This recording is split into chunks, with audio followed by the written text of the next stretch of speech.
I would like to say over one of the most unbelievable stories that I ever heard, and I'm assuming those people who didn't hear this story will be absolutely fascinated by it. It happened in the times of the Nodda Biyehuda, who, as we know, was in the city of Prague. He was the Rav of Prague, and he was known as a great Paisik. His Sfarim are known all over the world. His name was Rabbi Cheskel Landau, well known as the Nodda Biyehuda. In the town lived a very wealthy man, and the man was a Yerushalayim. He was a good Yid, and he had a lot of tzedakah. One day, he lost all his money. So he came to the Nodda Biyehuda, who was his Rav, and he was crying to him, and he told the Rav everything that happened and how bad his matzav is. And he asked the Rav for an eitzah, what can he do? He should be saved from such a big tzara that he has no money. And the Rav saw that this Ashir was in a very difficult position. So the Rav wrote him what they call a hamlatza, wrote him a letter, and in the letter it said how this person who used to be very wealthy and a big tzedakah, and now he lost all his money, and that he's a Yerushalayim, and whoever reads the letter, whoever he shows this letter to, should please go out of his way to help this Yid earn money and any other way possible. And through that, if somebody helps him out, Hashem will do a tremendous chesed with you who helps him as well. And then he told him he should go out on the road and to try to collect money from various people. So he went out from city to city, and he was doing very well because a letter from the Nodda Biyehuda was not easy to come by, and it was a very positive letter. And the Nodda Biyehuda was stating in that letter how great this person was and how he used to be wealthy and now he lost all his money. And people gave him a lot of money, and he was now walking around with a lot of money in his pocket. So he came to a certain city, and in that city was a well-known gvir. So he asked if he could stay by the gvir. And after they had a meal, like first during the week, and then the gvir invited him to stay for Shabbos, and he was going to go there for Shabbos. At the same time, there was another person who was a well-known, I don't know if he was well-known, but he was a Baal Darshan from Russia, and he was staying in the same place. So they got along very well, and they were having very nice conversations and everything else.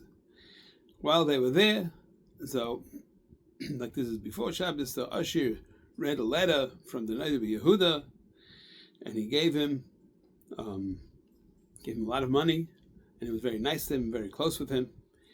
And when the Baal Darshan heard all this, so he also comforted this man that he lost all his money, and he said that he will also give this man who used to be wealthy, he would also give him a nice nedava.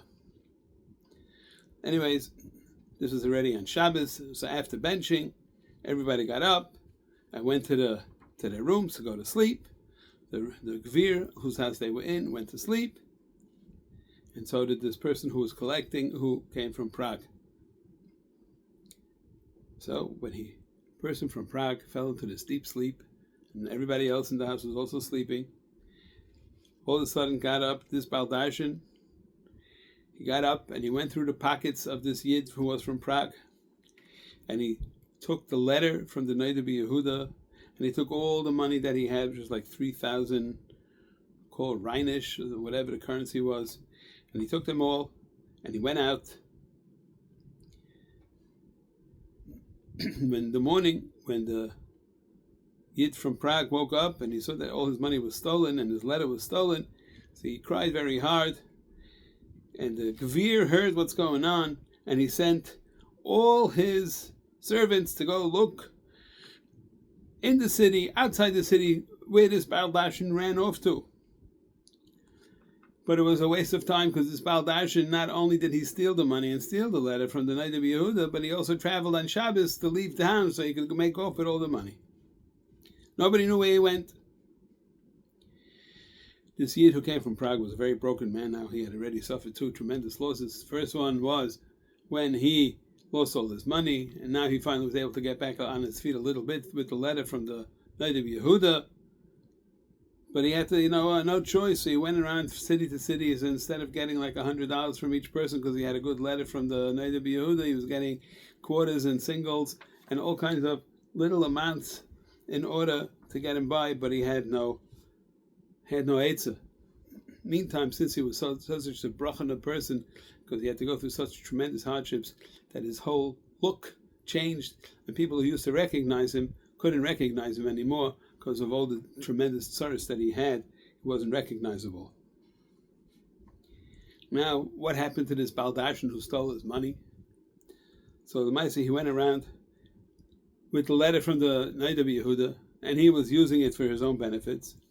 And people thinking that people seeing this Baldashin, thinking that he is the person from Prague, and therefore they all thought that he's a worthy person to give to. So everybody gave him a lot of money, and he was doing very well. In the meantime, so he had a lot of money, and he had this letter from the Nodda Yehuda on him, and he came to a certain town, and Tamol, he got sick, and in that town, he died. People at the time didn't know what to do, so they saw a letter from the Nodda Yehuda, so they took whatever money he had to use to bury this person, so they should be able to pay for his kfura and matzeva, whatever else goes along with it, and the rest of the money and the letter from the Nodda Yehuda, they put in the mail and they sent it off to Prague to the Nodda Yehuda.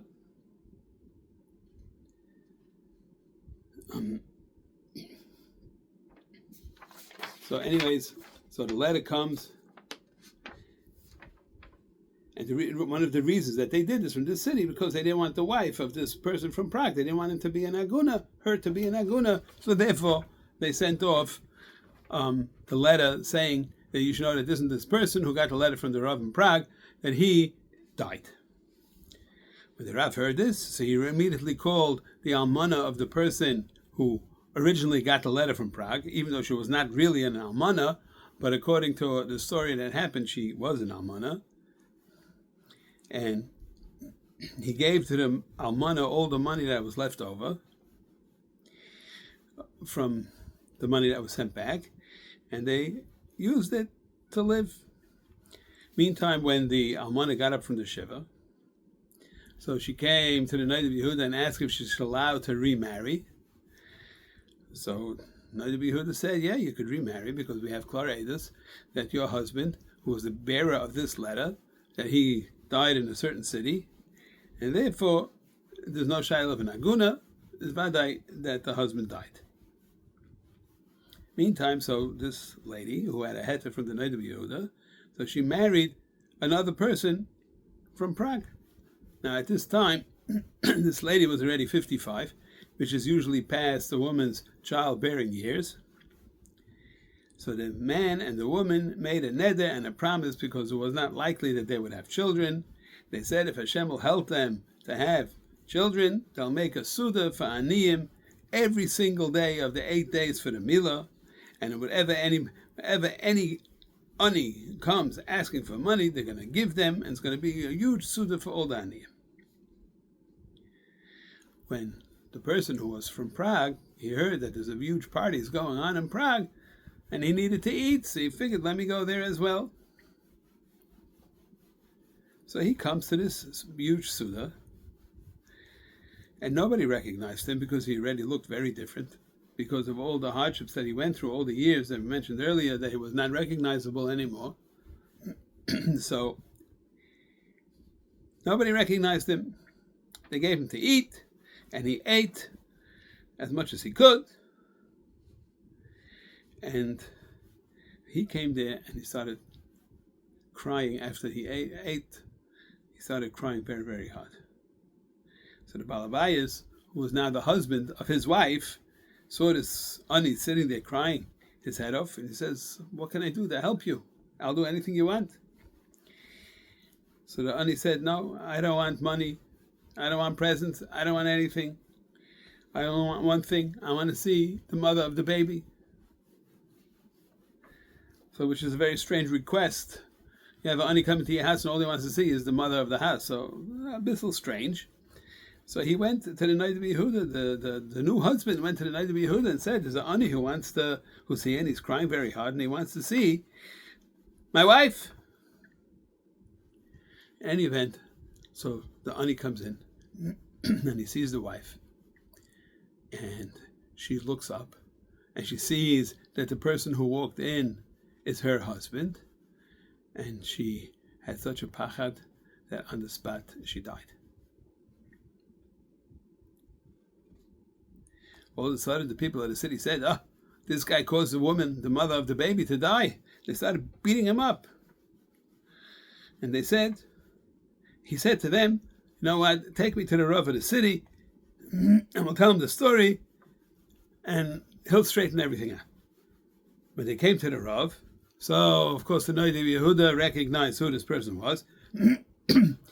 And of course he yelled at the people and says, "Why are you hitting this person? He was a famous usher who used to live here in town, and the letter that he had, that this other person who sent over, I gave it to him. He's legit." So they asked the Rav to please tell over the story, what happened from beginning to end. And the Nodda Yehuda said that it's his fault because he gave the letter, and he was the one who paskined that this person's wife could now marry another man, even though obviously the husband is still alive. So Nodda Yehuda gathered together 10 people, a minyan, who were all Yirei Elikim and Lemdei Torah, and he davened in front of Hashem that the Rebbeinu Shalom should make a nes, and that the wife should wake up from her misa. And Ma'aser the Rebbeinu Shalom performed the nes, and the Isha woke up and she was able to stand on her feet and she lived.